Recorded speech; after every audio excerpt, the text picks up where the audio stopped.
are, and welcome to All in One, One and All, our YouTube channel. And I'm very excited. I have a co-host, all right? And her name is Miss Jumoke Alawode James. Both of us are here in Nigeria.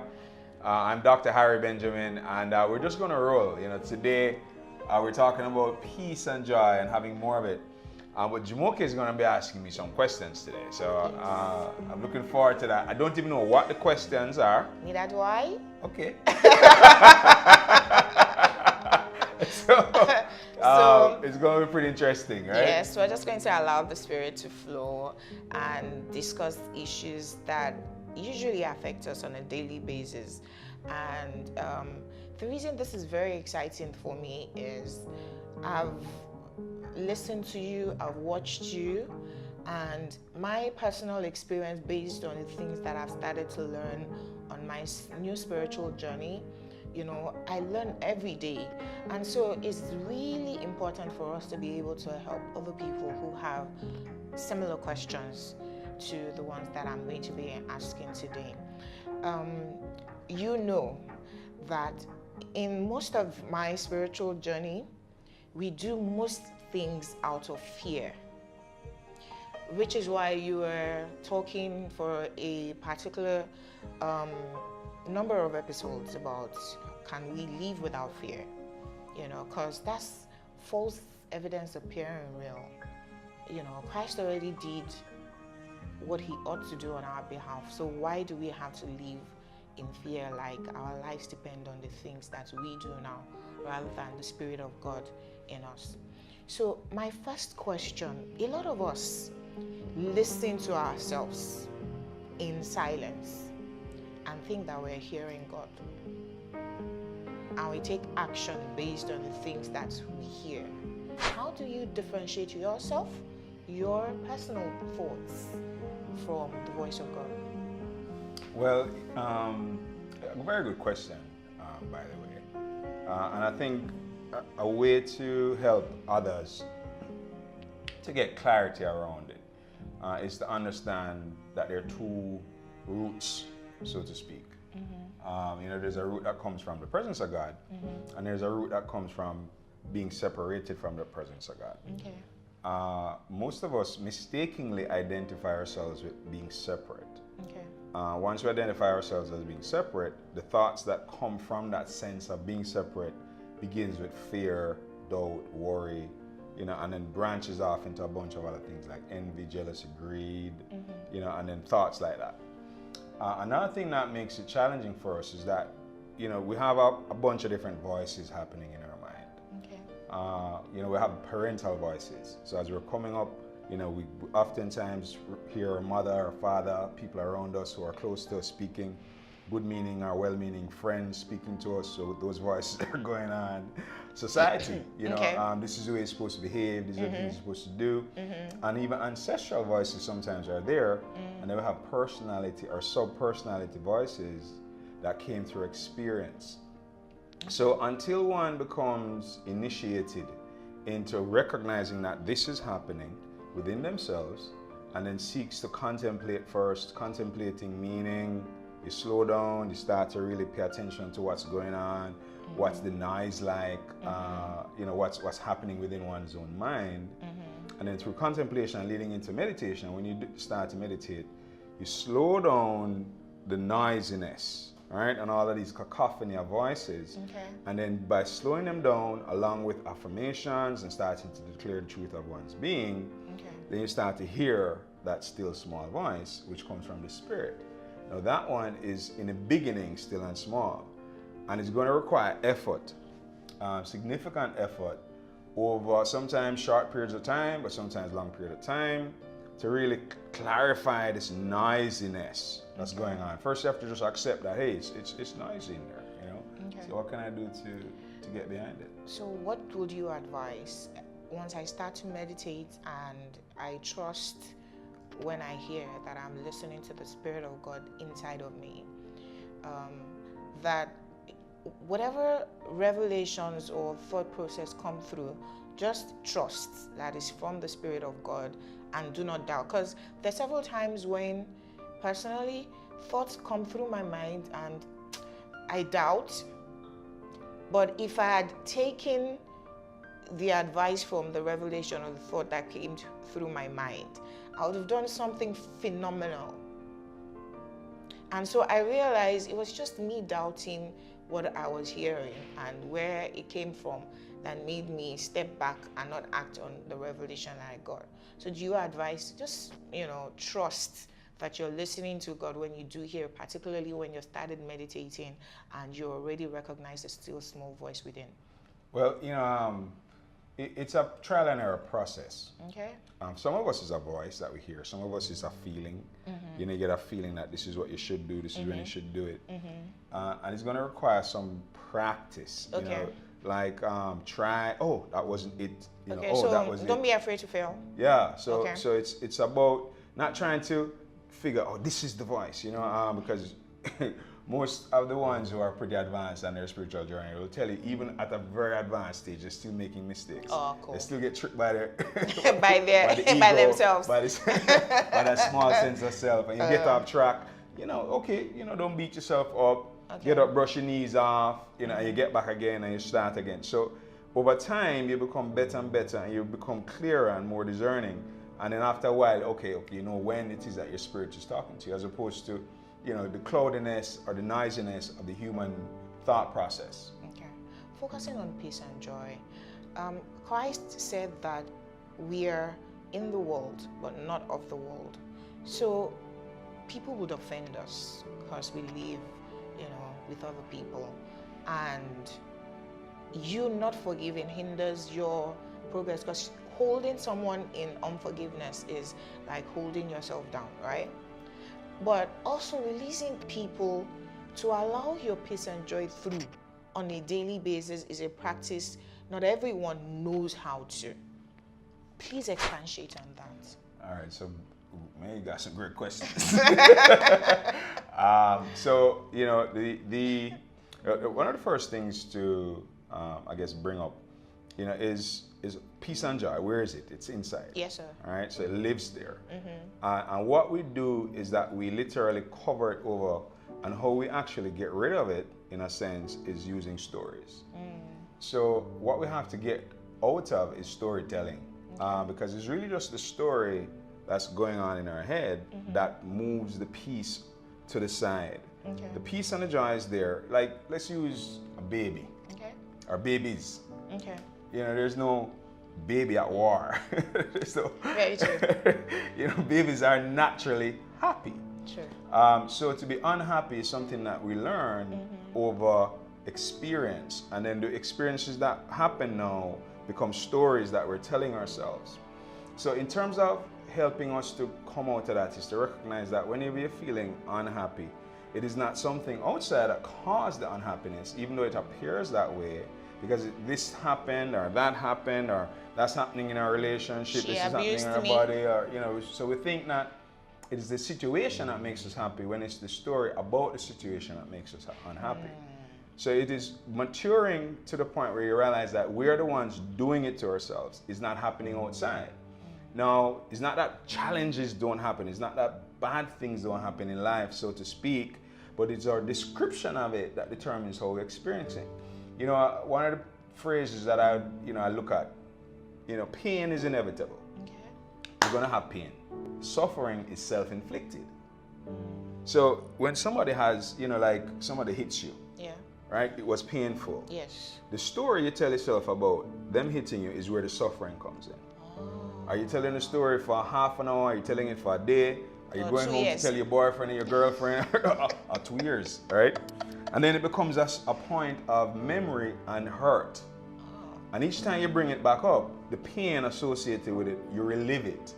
And one of the challenges, there's a specific challenge with pain and stress. Okay. Pain and stress releases a hormone known as an endorphin. Okay. And the endorphin really helps to repair, but when the endorphin is released, you feel good. So the funny thing about pain and stress is that there's a good feeling that is associated with experiencing it. So some people put themselves through the pain and the stress to experience endorphins, not realizing that they become addicted to negativity to experience the endorphins, not realizing that's the payoff they're getting. So they feel, if you remember, feeling good when something challenges is happening. It's like this funny good feeling is there. You don't want that issue, so you're a little afraid. But at the same time, there's this good feeling going on. And there are some chemicals that are being released. And endorphins is one of them. Plus there's cortisol and a bunch of other ones like dopamine. And, because endorphin is an endogenous hormone. There are two words. Endorphin means endogenous, and morphine, which is to relieve pain. So it's a natural pain reliever, that the body manufactures whenever it's going through stress and pain. So people, mistakenly put themselves through experiences, not realizing that there are better ways to feel the endorphins. Feel endorphins, which meditation is one of those beautiful ways of releasing it naturally, without needing to go through stress and pain first. Okay, so if one is going through the challenge of poverty, for instance, and you haven't eaten in days, how do you not suffer within such a challenge? Because really, how do we help ourselves in such a situation? It's a good point. The you, is the question mark.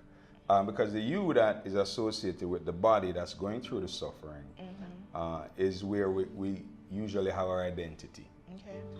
That's not our true identity. Our true identity is the spirit, which cannot really suffer. It cannot really be hurt or harmed. That's the true identity. Now, human beings, we put ourselves through these experiences either individually or collectively. So what is it that this channel is geared towards? What is it that this conversation is geared towards? It's geared towards having an inner sense of peace and joy. When we have that inner sense of peace and joy, we feel okay on an individual level. But then what do you do with that? You take that sense of inner peace and joy and abundance now to go into the world to lift others up. So those who are in that situation and not being able to feed themselves, clothe themselves, take care of themselves, those of us who are able to have a responsibility now to go into the world to help them to come up. Before you can put something into a stomach, you have to take hunger out of it. So before that guy who's hungry, poor, will listen to this type of discussion and say, hey man, you're okay in spirit. He needs his body to be okay first. So those who are been given much have a responsibility to go out now to do something about those who are out there. So Nigeria is a very religious country. And for instance, today particularly, there are many people all over the place in different religious houses, doing things that ought to release endorphins, praising God, fellowshipping and all of that in different religious homes. How come there still seems to be a lack of peace and joy around? Is it that the religious leaders aren't being taught the principles, so they're unable to pass it down to the people? So we have more churches and mosques, but more wars and fights and quarrels and lack of peace. What are we not doing? All right, so there's a fundamental error, a fundamental mistake, and it's called separation. If you build an organization and the foundation of it is separation from the presence of God, then the beginning of it has a fault. Now, the separation has built into it fear, dread, worry. So what people tend to do, because they haven't addressed that fundamental error, because one, a lot of people who are leading other people don't know the error is there. So you have a group of people who are blind to this error, leading other people who they don't know that they are separated. They don't know within themselves that they're separated. So they know, not knowing that they're separate, they haven't sought to do practices to heal the separation. And because they're leading others now with their separated self, they have an unhealed situation and they are trying to lead others. And that's really where the crux of that challenge comes from. So the issue where most of these organizations are concerned, why people, in a sense, they don't feel calm, peace, the word peace, person experiencing a calm existence, the word peace, joy, jubilation, outwardly yielded, those two words that we're talking about. Larry's going to throw them up on the screen for us. But so what's happening is that there's a sense of separation, which is a sense, it's not true, but people feel or that think. sense of separation and believe it. Okay. So they believe it first, they feel it because there's how we were brought up, how we were guided. The body's out there suffering. You see this guy, can't you see that he's suffering? So we identify the person with their body, we identify ourselves with our body, and the experience of that body and the way we have labeled certain things has led us into this sense of separation, which is not true, but we believe it. Okay. That belief led to an experience. Okay. That experience now has multiplied itself into big organizations that are built on this fundamental error. So those who then go to these areas, they still feel upset, they still feel anxious, they still feel nervous, they still feel worried, because what they're doing is really using a outward activity to dumb down the feeling that they're having. So there's this feeling of fear, this feeling of worry, this feeling of dread. And instead of healing the separation, because they don't know it's there, one, and some people don't know how to heal it. Okay. That's another thing. And then not knowing what it is, how to heal it, then they're out there trying to find solutions. So overeating, drinking, smoking, going to a lot of functions. So they'll go to a function, they feel good, and they feel really good. And then as soon as they leave, the dread starts to come back. So they need to go to another one, and the dread starts, and they keep going. So what happens is that people trying to find, they're trying to find a solution, but most people don't know what the challenge is, and then most people don't know what the solution is. And as a result, they're trying to find peace and joy outside of themselves. Thinking that if I do this, because the endorphins are released, right? You do this, endorphins, feel better. You do this, endorphins, feel better. So we get addicted to that, not realizing that that's what we're doing, and not going to the root of the challenge. Okay, so those of us who practice meditation, who have found peace in having daily silence and connecting with our spiritual being, how do we spread the peace and joy around the world? How do we not only spread love and kindness and forgiveness on a daily basis? Because now I look forward to people to forgive. How do we just help the shared emotion in humanity, in that my brother is worried and I have all this internal peace and his worry worries me? How do I help him? All right, so the key thing is there's this powerful statement that Jesus is attributed for. If I be lifted up, I'll draw all manner of men and women unto me. The best thing that we can do is to shine the light of our peace, the light of our joy. But you can't shine it if you're not connected to it.